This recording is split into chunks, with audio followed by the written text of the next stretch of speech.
አብትተሎ ክበርሲው ዘናተሎ ከሐለፊው ፈልተተሎ ጊዜያዊው ኢየሱስ ግና ህያዊው ኩሉ ከሐለፍ ዘሐለፈዩ አብዛ ምድሪ እንኮ ተስፋይ ኢየሱስ ይኻረዳይ ኢየሱስ ይኻረዳይ زمكحلو حبن كرعتي يسوع يخاف تيرستي يسوع يخاف تيرستي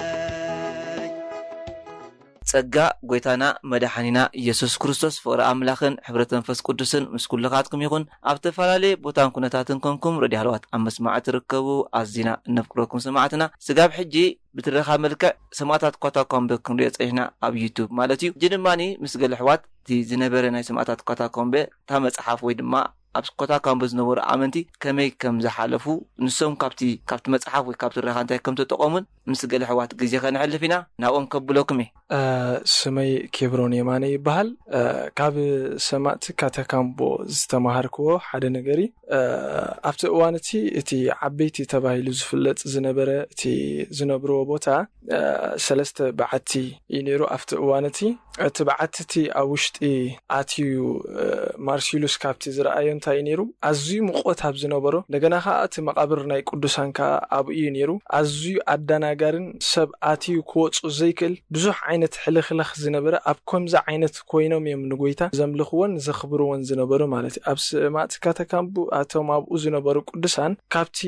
ኣብቲ ናቶም ጎሊሕ ዝረኣየን እንታይ እዩ ክሳብ ሞት ንጎይታ እሙናት ምዃኖም እዩ በቃ ኩሉ ሰዓት ዝተወፈዩ ምዃኖም እቲ ካልኣይ ከዓ ዓብይ ጎሊሕ ንዓይ ካብቲ ዝተረኣየን እንታይ እዩ ሕሊፍካ ዘይምውኻብ ነይሩ ማርሲሉስ ወላ ድሓር እቲ ጎይታ ምስ ተቐበለ ምስ ተረድኦ ነቲ ቆልዓ ሕሊፉ ኣይሃቦን ካብቲ ኣብኡ ዝተማሃርክዎ ማለት እዩ እቲ ፖሊዮስ ዝበሃል ድማ ንሱውን ካብኡ እንታይ ኢኻ ትርኢ ሕሊፉ ዘይመሃብ እዩ ነቶም ቅዱሳን ሕሊፉ ከይህቦም ምእንቲ ካብቲ ማርሲሉስ ዝበሃል ካሃደሚና ንሪኦ ማለት እዩ ሕሊፍካ ዘይመሃብካ እዚ ከዓ ንብፃይካ ከም ነፍስኻ ኣፍቅር ትብል ኣብኦም ትረአ ከም ዝነበረት የዝርኢ ማለት እዩ ኣብቲ እዋንቲ እቶም ሓያላት ወላ ተጓስቲ ዝበሃሉ ካብኦም እቶም ብጎይታ ዝኣመኑ እንስሳታት ካልእ ነብሪ ኣንበሳ ካልእ ነገራት ክቐትሉ ትርኢኻ ግን ንሰብ ክቐትሉ ከም ዘይክእሉ ግን ኣነፂሮም ኣብቲ ቅድሚ ናይ ሮማ ዝኾነ ንጉስ ግን ብዓውታ ክእመንዎን ንጎይታ ከኣብኡ ከዓ ከኽብርዎን ትርኢ ብሰማዕትነት ብምሕላፎም ከዓ ንኣምላኽ ከኽብርዎን በር ከግሮም ርሞ ኣይትሪኦም ኒኻ ማለት እዩ እቲ ንኣምላኽ ምፍላጦም ከዓ በዚ ከምዚ ዝዕቀን ማለት እዩ ምክንያቱ ንሞት ክሳብ ክንድዚ እሙን ምዃን ማለት ንኣምላኽካ ፈሊጥካ ኣለኻ ማለት እዩ ምክንያቱ እቲ ወንጌል ከዓ ክሳብ ሞት እሙን ክትከውን ዝሓትት ዋጋ ዝኽፍል ወንጌል እዩ ማለት እዩ ሰኣነ ካብኡ ዝተማሃርክዎ ጥቕልል ብዝበለ እንታይ እዩ ሰለስተ ነገሪ እምነት እንደገና ከዓ እሙናት ክሳብ ሞት እሙናት ምዃኖም እቲ ሳልሳይ ነገር ከዓ ንብፃይካ ሕሊፍካ ዘይመሃብ እዩ ነይሩ ካብኡ ኣነ ዝተማሃርክዎ ጎይታ ይባርክ ከይብሮን ሓውና ቀፂልና ድማ ምስ ሓውና ገርሾም እንታይ ከም ተምሃረን ከምኡውን ምስ ዘበና ዘሎ ነገር ከዓ ብኸመይ ትሪኦ ዝብል እውን ምስ ሓውና ገርሾም ኩርኔና ናብ ሓውና ገርሾም ከብለኩም ኦኬ እሺ ኣነ ሰማዕታት ካታኮምቦ ብጣዕሚ እንዳተገረም ኣብ ሓደ ካብቲ ዝገርመኒ ነገር ልክዕ ሓደሽቲ ኣመንቲ ሽዑ መፅኦም ሽዑም ዝነብርዎ ነቲ እምነት እቲ ፍሉይነቱ እንታይ እዩ ኢሉ ክሓስብ ከለኹ እቲ ህይወት ፕራክቲካልዮም ዝርእይዎ ነይሮም እምበር ከምዚ ካብ መድረኽ ዝሰምዕዎ ስብከት ገለ ኣይኮነን ነይሩ ንዓቶም ልክዕ ሓደ ሓድሽ ኣማኒ ምፅእ ኢሉ ወዲያው ዝልወጥ ሽዑ ከዓ ንእምነቱ ዋጋ ይኸፍል ንእምነቱ ፅኑዕ ይኸውን ስለዚ ክሓስቦ ከለኹ ለካቶም ሽዑ ጎይታ ዝቕበሉ ዝነበሩ ሰባት ብብርቱዕ ፍቕሪ ናይ ክርስቲያናት በቲ ኣብ ልዕሊኦም ዝወርድ ዝነበረ ዝናብ ናይ መከራ ዘይምድሃሎም ሪኦም حقኛ ረጥዒ ኣትይዎም ይቕበሉ ከም ዝነበሩ ኢና ዝርዳእኒ ድሓርካ ኣብቶም ህፃናት ኣብቲ ህፃን ቆልዓ ብፍላይ ክትሪእዎ ከለኹም እቲ ህፃን ቆልዓ ልክዕ ማዕረቶም ዓበይቲ እዩ ስለ እምነቱ ዋጋ ዝኸፍል እዚ እንታይ ዘርእየካ እቲ እምነቶም ከምዚ ብፅሑፍ ዝተማሃርዎ ክበሃል ከሎ ዝሰምዕዎ ዘይኮነስ ዓይኒ ብዓይኒ ይርእይዎ ስለ ዝነበሩ ኣብቶም ስድሮኦም ይነብርዎ ስለ ዝነበሩ ኣብቶም ህፃናትካ ተወፋይነት ትርኢ ህፃንሲ ምንም ተረዲእዎ ኣይኮነን ቲኦሎጂካል ዝኾነ ሓሳባት ተረዲእዎ ኣይኮነን ግን ትዝሪኦ ዝነበረ ፍቕሪ ዝያዳ ንልብኻ ወደ መዝሙር ከም ዝገብሮ ርእስኻ ክትቀብጽ ከም ዝገብረካ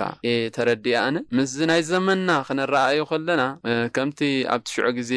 حواري قدس باولوس ولا بتميطوس كصحف كله يلو زل افت موداتا زمن كفو زمن كم زمصسي اذا فلات يلون تميطوس كابت ابو زبولنتاي سبات فتو ترئسهم كخوني اميلو شعو فتو تغنزب تجهارتي تفخننتي اندابله يورد موت كودو خلو كاب نغزابير مفقارسي عزيزهم تدلاز فوتو يبل زي قرصو ነገር አለውም ገና ንጎይታ ምስተቀበሉ ንርእሶም ዝነብሩ አብ ዘመን ዝማለቱ ንርእስና ንነብረሉ ይበዛሐና ካብ ንግዚአብሔር መፍቀር አዕዚዞም ተድላ ዝፈቱ እቲ ተድላ ዝብል ንዓኻ ተደልዮ ድሌታትካ ማለት አብኡ ትሕት ክብል ከሎኻ አንደ ሕሪኢኹም መጥቅሲ 7-8 ከባቢ አንታይ ኢሉሎ ከምቲ ኢያኔስን ኢያምብሬስን ንሙሴ ዝተቃወሙ ወይሉ እቶም አእምሮኦም ዝጠፍእሞ በእምነት ዘይተፈተኑ ሰባት ነታ ሐቂ ይቃወሙ ዋለው ለካ እታ እምነት በብዙሕ فتناتات كتحلف كلا تعب مالتي أو زجرة من نجار تلي بأمنة زي تفتنوا سبات يبلا نتحكي يقاوموا والله تفتنت أمنة انت زي بالك صار حقيقة خو نتحققت قوامايغا افتنا زمن كاتاكومب زمن زنبرو كريستيانات جن امنتهم براكتيكال تفتن سلا زنبرت تفلاليا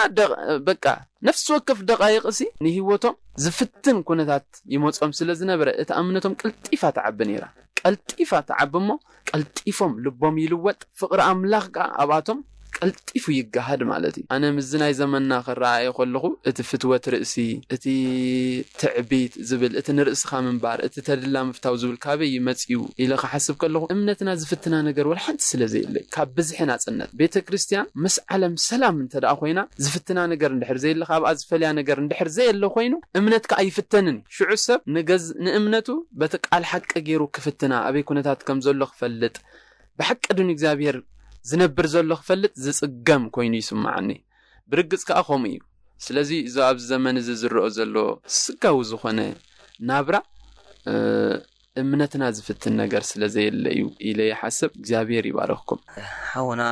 ግርሽም ከመውን ሐውና ኬብሮን አምላኽ አዚዝ ይባረክኩም ትዝጽናሐና ግዜ ናይ መወዳታ ብትረኻ ከነርዋ ጽናሐና ኣብ ዩቲዩብ ሰማዕታት ኳታኮም በዝብል መጨረሻ ሰማዕታት ኳታኮም በዘንብብናይን ካብ ሰማዕናይን እንታይ ከም ዝመስል ምዘሎ ዘበና ይኹን ምስተሽዑ ዝነበረ አመንቲ እንታይ ዓነት ብልጫ ከም ዝነበሮም ክዛረቡ ጸኒሖም ጽቡቕ ገይሮም ድማ ገሊጸመም አምላኽ ዘበን አገልግሎቱም ይባረክ ጸጋ ጎይታና መድኃኒና ኢየሱስ ክርስቶስ ምስ ኩልኻትኩም ይኹን እንዳበልና ምስተረፉ ካልእ መደባትና ክሳብ ንራኸብ ሰናይ ቅነ عرفت حقوس بحرئة سلام فقري زنقساء مقدس أملاق معك نهوت الله تني موضت بيت الله تني مجوت بيت أبزا مدري إنكو تسفاي يسوسي خاردائي يسوسي خاردائي